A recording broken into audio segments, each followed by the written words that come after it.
बच्चों, आप पाचन तंत्र पढ़ रहे थे और उसमें आहार नाल के मुख्य भाग को पढ़ रहे थे।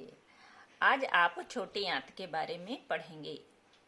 पाचन तंत्र का जो डायग्राम है उसको आप सामने रख करके अच्छी तरह से देखेंगे तो आपको ये समझ में आ जाएगी। छोटी आंत ये आहार नाल का सबसे लंबा भाग होता है। ये वास्तव में बेलनाकार नली के समान कुंडलित रचना है और मनुष्य में इसकी लंबाई लगभग 6 मीटर और चौड़ाई 2.5 सेंटीमीटर होती है। अब अपने डायग्राम को आप अच्छी तरह से देखेंगे। आमाशय जहाँ समाप्त होता है, यानी कि आमाशय का वो पाइलोरिक भाग के बाद का जो हिस्सा है ये देखने से ना आपको कैपिटल सी के समान दिखता है। ये छोटी आंत का सबसे पहला भाग है, इसीलिए हम लोग कहते हैं ना कि छोटी आंत का 3 भाग।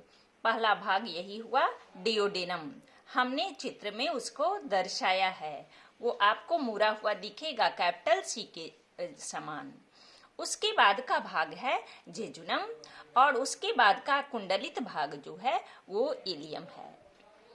अब आप चित्र को गौर से देखें कि डियोडेनम में यकृत लीवर जो बनाए हैं चित्र में, उदर गुहा में सबसे ऊपर की ओर जो होगा उसमें एक छोटी सी गोल जैसी रचना है और हमने उसको लिखा होगा गोल ब्लैडर। उसमें 2-3 नलियां आकर के खुल रही होगी, वो भी हमने चित्र में दर्शा दिया है।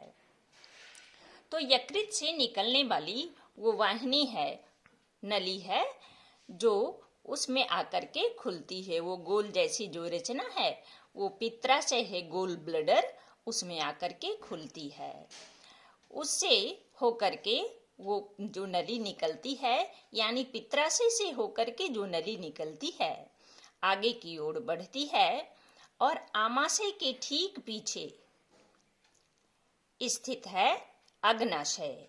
अग्नाशय से भी नली निकलती है और वो दोनों नली एक दूसरे से मिल जाती है। उसी को हमने यहाँ लिखा है सामान्य मूल पित्त अग्नाशयी वाहिनी। पित्राशय से निकलने वाली जो वाहिनी है वो पित्त वाहिनी है और अग्नाशय से निकलने वाली वाहिनी जो है वो अग्नाशयी वाहिनी है और दोनों आगे की ओर आने के बाद वो एक हो जाती है, एक दूसरे से मिल करके। खुलती कहाँ है?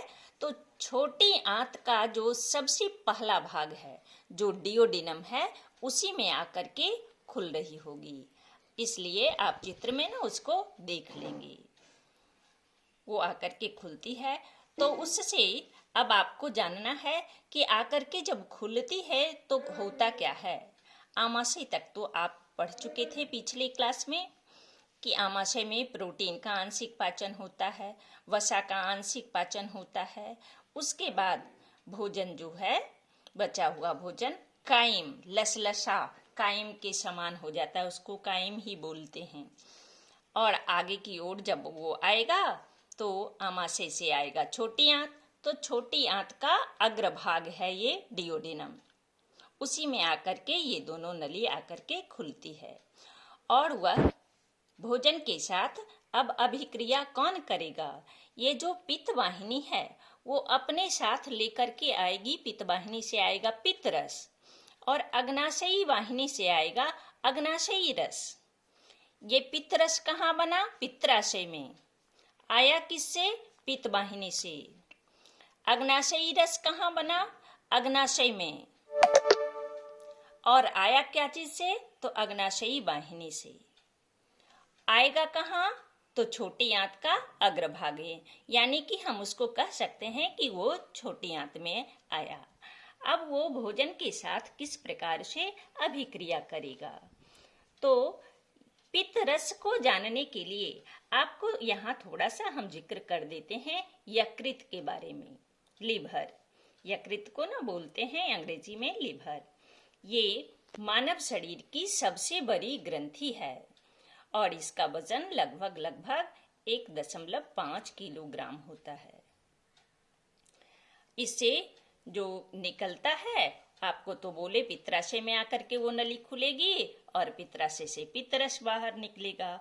अब वो पित्तरस जो है वह गाढ़ा होता है, हरा रंग का होता है और क्षारीय होता है। भोजन के साथ वो किस प्रकार से अभिक्रिया करता है? तो भोजन की अम्लीयता को वो नष्ट कर देता है। जो आमाशय से भोजन आया वो भोजन अम्लीय है, वो कायम अम्लीय है, उसके साथ अभिक्रिया करता है और उसकी अम्लीयता को नष्ट कर देता है, यानी उसको क्षारीय बना देता है। किस लिए? जब वो क्षारीय होगा तो अग्नाशयी रस जो है उसके साथ अभिक्रिया करेगा। अगर वो अम्लीय होगा तो अग्नाशयी रस उसके साथ अभिक्रिया नहीं करेगा। और साथ ही साथ पित्तरस का ये भी काम है कि वह वसा का ना पायशीकरण यानी विखंडन, उसको तोड़ता है। हम लोग उसको बोलते हैं पचाता है, ऐसा नहीं, मथ देता है, उसको तोड़ता है, छोटे छोटे कणों में उसको तोड़ता है। तो उस क्रिया को हम लोग बोलते हैं ना पायशीकरण। वसा का यहाँ वो पायशीकरण सिर्फ कर देता है।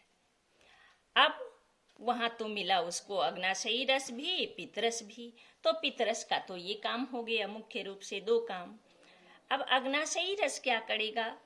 तो अग्नाशयी रस में उपस्थित एंजाइम से ट्रिप्सिन, एमाइलेज, लाइपेज, न्यूक्लियेज, ये मुख्य रूप से ट्रिप्सिन और एमाइलेज जो है भोजन में उपस्थित कार्बोहाइड्रेट, लार ग्रंथि में थोड़ा सा पाचन हुआ था कार्बोहाइड्रेट का, आंशिक पाचन। उसके बाद आमाशय में तो प्रोटीन का पाचन हुआ था, कार्बोहाइड्रेट का पाचन हुआ नहीं था। तो अब अग्नाशयी रस में उपस्थित एंजाइम्स, एमाइलेज जो है वह उस कार्बोहाइड्रेट के साथ, यहाँ हमने उसी को दर्शाया है स्टार्च के साथ अभिक्रिया करता है और उसको माल्टोज में बदल देता है। माल्टोज हम इसलिए लिखे हैं कि यहाँ पूर्ण पाचन नहीं हो रहा है। अगर कार्बोहाइड्रेट का पूर्ण पाचन होता तो हम यहाँ लिखते ग्लूकोज। अग्नाशयी रस में उपस्थित एंजाइम्स है लाइपेज। ये लाइपेज जो है वसा के साथ अभिक्रिया करता है और उसको वसीय अम्ल और ग्लिसरॉल में बदल देता है। यहाँ वसा का भी पूर्ण पाचन नहीं होता, थोड़ी सी मात्रा में पाचन की क्रिया होती है। अग्नाशयी रस में उपस्थित है न्यूक्लियेज एंजाइम, वो न्यूक्लिक अम्ल के साथ अभिक्रिया करता है और उसको न्यूक्लियोटाइड में परिवर्तित कर देता है। ये मुख्य रूप से अग्नाशयी रस में पाए जाने वाला एंजाइम्स है। अब छोटी आंत में से भी एक रस का सेक्रेशन होता है, स्रवन होता है। उस रस को हम लोग बोलते हैं आंत्र रस। आंत्र रस में उपस्थित एंजाइम्स जो है वह भोजन का पूर्ण पाचन करता है। वो अगले क्लास में आपको बतलाएंगे।